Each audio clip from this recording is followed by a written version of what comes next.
Hi guys, and Sunra have brought out a preventative action bulletin, and it's basically to seal the motor controllers from water ingress that's been getting in over the top of the front trim.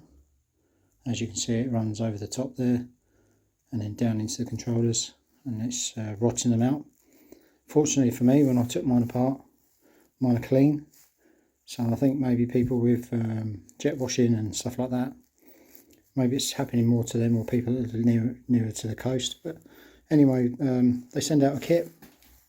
Well, they've sent me out a kit so that I can do this video. And basically in the kit you get some sealer, a T30 tamper-proof Torx bit. You get a connector for another part that you need to do, and the double-sided 3M pad, which is to stick that connector up out the way. Anyway, so what you need for this is a 10mm, a Phillips, and I'm going to use my own T30 tamper-proof with my screwdriver. And basically what you need to do is, to make the bike safe, you need to remove your seat, turn off your two trip switches to the off position, remove both batteries, and then put your key in the ignition and turn it on, like so. You'll see something light up probably. The residual energy will dissipate. Turn it off and on again, just to make sure nothing lights up. As long as you've done that, you can turn it off and you can be pretty sure, well, you're safe to go. What I did was, to start, was I removed two Phillips screws from the front tray here and two Phillips from the rear. I disconnected the USB port and I removed this tray. I wish it was this easy when you're actually doing it. Put your screws to one side so you don't lose them. What this does is this opens up access to a cover here. If you remove two 10s here, one there and one there, this cover will fall away. You can lift that out. That gives you access to the back. Put these down. Put the screws in it.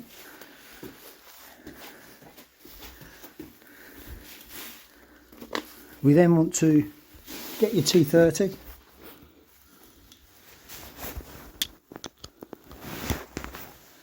and you'll have 4 T30 tamper-proof screws which hold this plate, which is obviously on the front of the bike here, and on the back of that plate is the motor controllers, and there's 2 of them. And what they're showing is the top ones here have been getting water ingress and going rusty. As I said, I've been really lucky, nothing's happened to mine.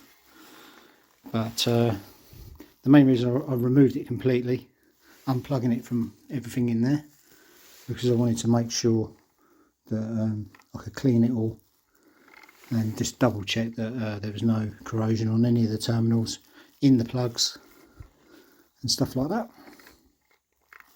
So anyway, you remove that part of the bike, the 4 screws. So you've got 1, 2, 3, 4. And once you've done that, what I've done, because I wanted to give it a good clean inside, is I've removed the screws, the screws that hold the front cover on, and just remove that there. As you can see, there's 2 on the bottom as well, so don't forget them, don't break it. So you've got 2, 4, 6, and there's a couple on the sides, just there and there. 10 in all. Remove that, and that gives you loads of room from the front and from the back to give this a good clean out, to check all your wiring is okay. As you can see, there's a little bit of corrosion on the top of there where the water was making its way down. You can give that a good clean, and the same here. Now obviously I needn't say, but I will, how important it is to power down the bike. Make sure those trip switches are off, make sure the batteries are out, and make sure you've powered down everything with the ignition on, just to make sure any residual energy is gone, because last thing you want is a DC voltage shock from anything. It wouldn't be nice. And if you've got a bad ticker, then it could be the end of you, so don't do that. So let's look at the manual or the instructions. So that shows you what you get in the kit, and so before starting any work, ensure the bike is off with the key cylinder in the off position. Turn both oscillator switches off. Under the seat, disconnect both batteries, and I've removed them. Turn the key to on position, ensure the system is fully discharged, wait 5 seconds and return to the off position. I did this twice, and on the second time it did light up for a split second, so I would do it twice. The motor control assembly consists of a heatsink plate and 2 motor controllers. Heatsink plate, 2 motor controllers. Now for people that haven't got their bikes in warranty and stuff like that, I did look online, and you can find these controllers online. I found a couple on Amazon, and if I'm allowed to, I'll put the link on the site. But yeah, so from there it says disassembly, support the bike, make sure access to motor control assembly, lay a clean cloth on front mudguard. I've removed mine. To protect from any damage, remove the 4 T30 torque bolts which fix the assembly to the frame. Carefully pull the assembly forwards and rest against the protective front mudguard, ensuring no wiring harnesses are under tension. So there's your motor controller. The damage to some of them. Now what they're saying is, if you find any of this, try to give them a good clean.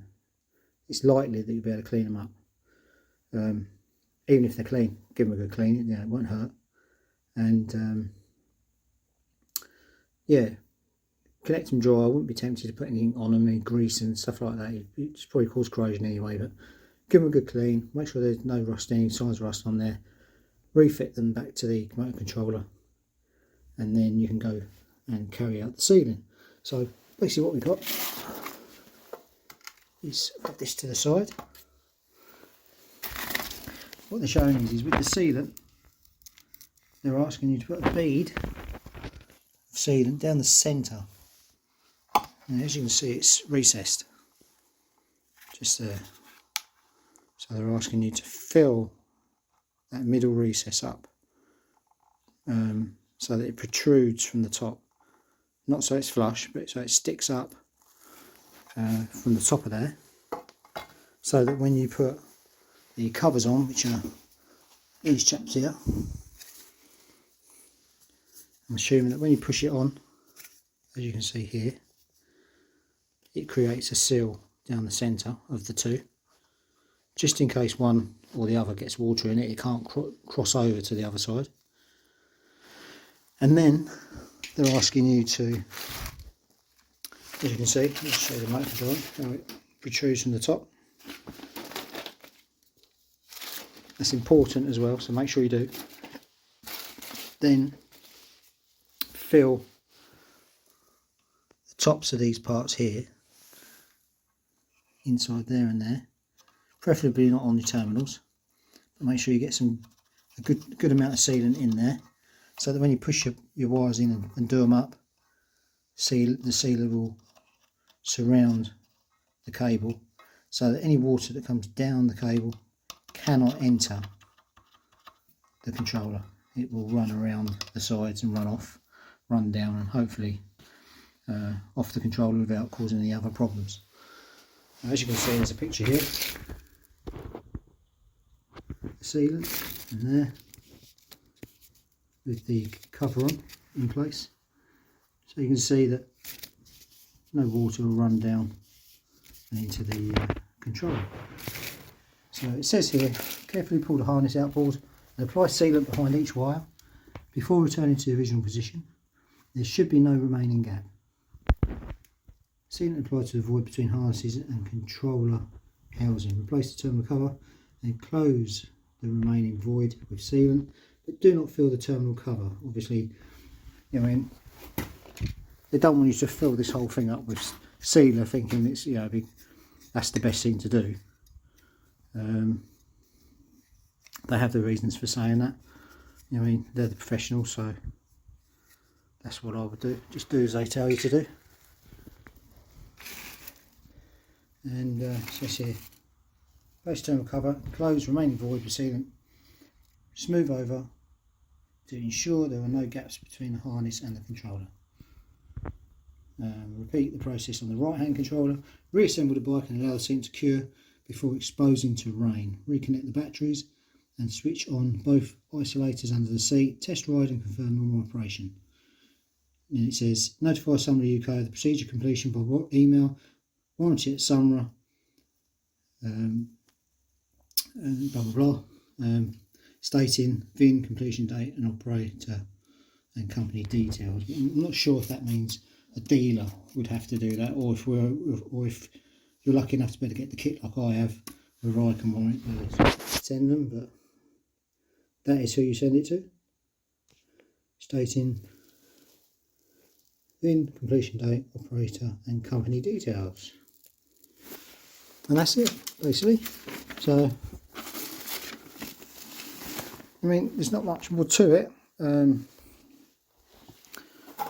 I don't think you really need me to show you, like, from start to finish how it's done and all that. I mean, it's pretty straightforward. There's nothing complicated about this at all. And if you're not that competent with tools, then I wouldn't do it. I'd get somebody who is to do it for you. But yeah, I'm sure we might be allowed to put a couple of downloads for this so you can read it for yourself. But yeah, you know what I mean, what I'm hoping to do a bit later on is hopefully I can try to work out a way of, I haven't been able to do it yet, but maybe I can work out a way of making a 3D printed cover so that as the water enters here, it runs off down the back and around the sides and not actually over the controller at all. That'd be quite nice to do that, but that's something for the future. Anyway, any questions, post on the forum and we'll do our best to answer them. And hopefully me not carrying out the actual procedure, because I don't really want to do it while I'm holding a video camera. I'd rather concentrate and do it properly myself. But yeah, any questions, ask in forum and we'll get back to you. Thanks so much and goodbye.